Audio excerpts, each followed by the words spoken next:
August 3ஆம் தேதி முதலமைச்சர் விஜய் கர்நாடகாவுக்கு போறாருன்னு அதிகாரப்பூர்வ செய்திகள் வெளியாயிருக்கு. இந்த செய்தியையுமே தமிழ்நாடு அரசு வெளியிட்ட மாதிரி தெரியல. ஆனா கர்நாடக அரசு வெளியிட்டிருக்கு. அதுலயும் முதலமைச்சர் டி.கே. சிவகுமார், கர்நாடகாவோட முதலமைச்சர் டி.கே. சிவகுமார் என்ன சொல்லியிருக்காருன்னா, இங்க இருக்கக்கூடிய நீர் நிலைமைகளை பார்க்கறதுக்காக, பார்வையிடுறதுக்காக முதலமைச்சர் விஜய நான் அழைச்சிருக்கேன்னு சொல்லியிருக்காரு. முதலமைச்சர் விஜய் இப்ப கர்நாடகாவுக்கு போறத தமிழ்நாட்டுக்கு தண்ணி வாங்கி தரதுக்காக தான் போறாருன்னு அவரோட தாவேகாவினர் என்னதான் ப்ரொமோட் பண்ணாலும் உண்மை என்னங்கிறத டி.கே. சிவகுமார் போட்டு உடைச்சிட்டாரு. இது எல்லாத்தையும் கடந்து இப்ப கர்நாடகா போகக்கூடிய முதலமைச்சர் விஜயோட பயணத்துக்கு திமுக மாதிரியான எல்லா எதிர்கட்சிகளுமே எதிர்ப்பு தெரிவிச்சிருக்காங்க. எதிர்கட்சிகளோட எதிர்ப்பை வெறும் அரசியல் காரணமா மட்டும் பார்க்காம அதுக்கு பின்னாடி இருக்கக்கூடிய ஒரு முக்கியமான வரலாற்று காரணம் என்ன, முதலமைச்சர் விஜய் கர்நாடகாவுக்கு போறனால அவர் செய்யக்கூடிய மிகப்பெரிய சட்ட ரீதியான பிழை என்னங்கிறத நியூஸ் பிளிக்ஸ் ரிப்போர்ட்ல விரிவா பார்த்தரலாம். உங்கள் சத்யாவில் இப்பொழுது ஆடி அதிரடி தள்ளுபடி. டயா பூஸ்டர் சுகரை கண்ட்ரோல் பண்ணும், உங்க ஆரோக்கியத்தை மீட்டு தரும். சர்க்கரையை கட்டுப்படுத்துறதுக்கான எளிமையான வழிமுறை, இயற்கையான வழிமுறை. அனைத்து மருந்து கடைகளிலும் கிடைக்கும். உச்சநீதிமன்றம் தீர்ப்பின்படியும் காவிரி நடுவர் மன்றத்தோட தீர்ப்பின்படியும் தமிழ்நாட்டுக்கு கர்நாடகா தண்ணி கொடுத்தே ஆகணும். ஆனா கொடுக்கல. ஜூலை மாதத்துல மட்டுமே 31.24 டிஎம்சி தண்ணீரை தமிழ்நாட்டுக்கு கொடுத்திருக்கணும், கொடுக்கல. ஜூன் ஜூலை 2 மாசத்தையும் சேர்த்து 40 டிஎம்சி தண்ணீரை கர்நாடகால இருந்து தமிழ்நாட்டுக்கு கொடுத்திருக்கணும், கொடுக்கல. சரி, அப்படி பார்த்தா கர்நாடகால தண்ணி இல்லையா அப்படின்னு யோசிச்சா அங்க தண்ணி இருக்கு. அதுலயும் 60 டிஎம்சி தண்ணீரை டேம்ல தேக்கி வச்சிருக்காங்க. இது எல்லாமே உபரி நீர் தான். அந்த உபரி நீரை கொடுத்தா கூட இப்ப தமிழ்நாட்டுக்கு பயனா இருக்கும். அதுலயும் தமிழ்நாட்டுல இப்போ காவிரி ஆறு வறண்டு கிடக்கு, பாலைவனமா இருக்கு. அதை நீங்க இந்த வீடியோல வரக்கூடிய இமேஜை வச்சு பார்த்தாலே உங்களுக்கு தெரிஞ்சிருக்கும். விவசாயிகள் இங்க அல்லோலப்படுறாங்க. ஏற்கனவே முதலமைச்சர் விஜய் பயிர்க்கடனை முழுசா தள்ளுபடி பண்ணாம பயிர்க்கடனோட சுமை அவங்க தலையில இருக்கு. இதுல தமிழ்நாட்டுக்கு வேண்டிய தண்ணீரையும் அவரு வாங்கி தரல. அப்ப இந்த தமிழ்நாட்டுக்கு வேண்டிய தண்ணீரை வாங்கி தர வேண்டியது யாரோட கடமை? முதலமைச்சரோட கடமையும் நீர்வளத்துறை அமைச்சரோட கடமையும். நீர்வளத்துறை அமைச்சர் புசியானது கிட்ட இந்த மேகதாது பிரச்சனையை பத்தியும் தண்ணீர் தராத பிரச்சனையை பத்தி கேட்டதுக்கு சிரிச்சுக்கிட்டே கடந்து போனாரு. அவர் என்னதான் சிரிச்சுக்கிட்டே போனாலும் விவசாயிகள் வேதனையில தான் இருக்காங்க. இது எல்லாத்தையும் கடந்து இப்போ முதலமைச்சர் விஜய் கர்நாடகாவுக்கு போறாரு. அதுதான் இப்போ பெரிய சட்ட சிக்கலையே ஏற்படுத்தியிருக்கு.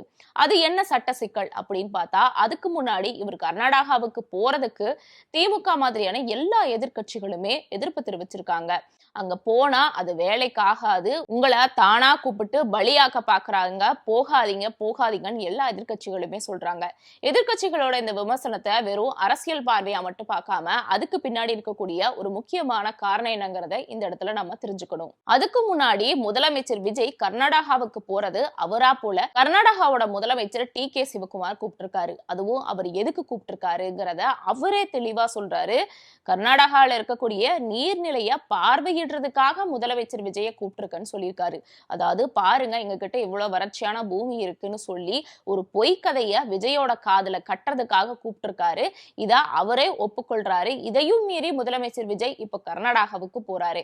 அப்படி போகிற காரணத்தினால அதுக்கு பின்னாடி இருக்கக்கூடிய சட்ட சிக்கல் என்ன அப்படின்னா, முதலமைச்சர் விஜய் முதல்ல எதை மீறாரு அப்படின்னா, காவிரி நீர் மேலாண்மை அப்படிங்கிற ஒரு ஆணையத்தோட ரூல்ஸையே மீறாரு. அதாவது 1 இல்ல 2 இல்ல பல வருஷங்களா எல்லா தமிழ்நாடு அரசுமே சண்டை போட்டு உச்சநீதிமன்றத்திலையும் காவிரி மன்றத்தோட இறுதி தீர்ப்பு கிட்டையும் கெஞ்சி ஒரு தீர்ப்பை வாங்கி காவிரி நீர் மேலாண்மை ஆணையத்துக்கிட்ட கொடுத்திருந்தாங்க. இந்த காவிரி நீர் மேலாண்மை ஆணையத்துக்கிட்ட தான் ஃபுல் ரூல்ஸுமே இருக்கு. கர்நாடகாவில இருந்து தமிழ்நாட்டுக்கு எவ்வளவு தண்ணீர் தரணும், கர்நாடகா தரலைன்னா என்ன பண்ணணும் அப்படிங்கிறது இருக்கு. அதையும் மீறி இப்ப சமீபமா வந்த செய்தியே நம்மளுக்கு தெரிய வரும். அந்த செய்தியை சொன்னதே உள்துறை அமைச்சகம் தான். அவங்க என்ன சொல்லிருக்காங்கன்னா, கர்நாடகால மேகதாது அணைய கர்நாடக அரசு கட்டுற மாதிரி இருந்துச்சுன்னா அதுக்கு காவிரி மேலாண்மை ஆணையம் அனுமதி கொடுக்கணும். அவங்க இப்ப வரைக்கும் அனுமதி கொடுக்கல. அதனால மேகதாது அணைய கட்டுறதுக்கான சுற்றுச்சூழல் அனுமதியை நாங்க கொடுக்கலன்னு மத்திய அரசை சேர்ந்த உள்துறை அமைச்சகமே, சுற்றுச்சூழல் உள்துறை அமைச்சகமே தெளிவா சொல்லியிருக்காங்க. அப்போ மேகதாது அணை கட்டுறதுக்கான சுற்றுச்சூழலை செக் பண்றதுக்கே இந்த காவிரி மேலாண்மை ஆணையத்தோட அனுமதி வேண்டி இருக்கு. அப்போ காவிரி மேலாண்மை ஆணையம் எந்த அளவுக்கு முக்கியங்கிறது தாவேக அரசுக்கும் தெரியும், கர்நாடக அரசுக்கும் தெரியும். இதையும் மீறி இப்போ முதலமைச்சர் விஜய், அதாவது காவிரி மேலாண்மை ஆணையம் தெளிவா சொல்லிட்டாங்க, கர்நாடகா கண்டிப்பா தமிழ்நாட்டுக்கு தண்ணி கொடுத்தே ஆகணும்னு. அப்படி கொடுத்திருக்கக்கூடிய அந்த தீர்ப்பையும் மீறி இப்ப முதலமைச்சர் விஜய் ஸ்ட்ரைட்டா கர்நாடக முதலமைச்சர் டி.கே. சிவகுமார பார்க்க போறாருன்னா அதுக்கு பின்னாடி என்னென்ன விளைவுகள் ஏற்படும் அப்படின்னா, இப்ப உதாரணத்துக்கு இவர் கூப்பிட்டிருக்காரு அப்படிங்கிறதுக்காக போய் முதலமைச்சர் விஜய் இப்போ தற்காலிக தேவைக்காக கொஞ்சம் உபரி நீர்களை வாங்கிட்டாலுமே வருங்காலத்துல இதே மாதிரி வறண்ட மாநிலமாவோ வறண்ட ஆறுகளாவோ மாறும்போது அப்ப கண்டிப்பா இந்த காவிரி மேலாண்மை ஆணையத்தை தான் போய் முதலமைச்சர் விஜய் அணுகிற மாதிரி இருக்கும். அப்ப அணுகும்போது காவிரி மேலாண்மை ஆணையம் கர்நாடக அரசு கிட்ட தலையிட்டாங்கன்னா, உங்களை நாங்க மதிக்க மாட்டோம், நாங்க தான் போன வட்டமே அவங்களோட ஸ்ட்ரெயிட்டா பேசிட்டோமே, இதுல குறுக்கெதுக்கு நீங்க வரீங்க அப்படின்னு கண்டிப்பா கர்நாடக அரசு பேசும். அப்படி பேசும்போது இது மேலும் சட்ட சிக்கலை தான் ஏற்படுத்தும். அதையும் மீறி காவிரி மேலாண்மை ஆணையம் ஏற்கனவே உத்தரவு கொடுத்துட்டாங்க, கர்நாடகால இருந்து தமிழ்நாட்டுக்கு தண்ணீர் கொடுக்கணும்னு சிவகுமார் உத்தரவு போட்டாங்க. ஆனா அந்த உத்தரவை மதிக்காம இப்ப மேல்முறையீடு பண்ண போறதா டி.கே. சிவகுமாரும் சொல்லிட்டாரு. அப்போ 2 பேருக்கும் சமபந்தமா இருக்கக்கூடிய இந்த காவிரி மேலாண்மை ஆணையத்தை மீறி ஸ்ட்ரெயிட்டா டி.கே. சிவகுமாரை போய் முதலமைச்சர் விஜய் சந்திக்கிறாரு அப்படின்னா, இப்போதைக்கு தற்காலிகமா நீர் கிடைச்சாலுமே ஃபியூச்சர்ல கண்டிப்பா வறண்ட மாநிலமாவோ இப்போ தமிழ்நாடு மாறி இருக்கே அதே மாதிரி மீண்டும் மாறுறப்ப டி.கே. சிவகுமார் தண்ணீர் தருவாரா அப்படிங்கிறது மிகப்பெரிய கேள்வி. அதையும் மீறி கர்நாடகால ஆட்சி மாறுது, அதிகாரம் மாறுது, வேற ஒரு முதலமைச்சர் வராருன்னா அவரு தண்ணி தருவாரா அப்படிங்கிறது ஒரு மிகப்பெரிய கேள்விதான் இந்த இடத்துல வருது. அப்ப முதலமைச்சர்கள் யார் வேணாலும் கர்நாடகால வந்துட்டு போனாலுமே காவிரி மேலாண்மை ஆணையங்கிறது ஒரு நடுநிலையான ஒரு அமைப்பா இருக்கு. அது மட்டும் இல்லாம இது வெறும் அரசியல்வாதிகளால் மட்டுமே உருவாக்கப்பட்டதில்ல, இதுக்கு பின்னாடி பல போராட்டங்களும் பல வரலாறுகளும் இருக்கு. சோ இந்த ஆணையத்தோட தீர்ப்பை மீதி சட்ட ரீதியா அணுகாம ஸ்ட்ரெயிட்டா முதலமைச்சர் விஜயே போய் சிவகுமார்கிட்ட பேசுறாரு அப்படின்னா அது இது மேலும் சட்ட சிக்கலை தான் ஏற்படுத்தும்னு பல எதிர்கட்சிகளும் இப்பயே குற்றச்சாட்டு வைக்கிறாங்க. அது உண்மையும் கூட. ஏன் அப்படின்னா நிறைய பேர் இதை சொல்லியிருப்பாங்க, இருந்தாலுமே சொல்றேன், இதுக்கு முன்னாடி இருந்த முதலமைச்சர்களான ஜெயலலிதாவா இருக்கட்டும், முதலமைச்சர் விஜய் மதிக்கக்கூடிய எம்ஜிஆரா இருக்கட்டும், எல்லாருமே தமிழ்நாடு அரசு சார்பா பல அதிகாரிகளையும் கர்நாடகாவுக்கு அனுப்பியிருக்காங்க. ஆனா அவங்க போயுமே அங்க இருக்கக்கூடிய கர்நாடக அரசு அவங்களை மதிக்கல, தண்ணீர் கொடுக்கல. இது ரொம்ப வருஷமா இருக்கக்கூடிய பிரச்சனை. சோ முன்னாள் இருந்த முதலமைச்சர்கள் சொல்லியுமே கொடுக்காத கர்நாடக அரசு இப்ப வந்திருக்கக்கூடிய முதலமைச்சர் விஜய் போய் கேட்டா கொடுத்துருவாங்களா அப்படிங்கிற கேள்வி எழுது.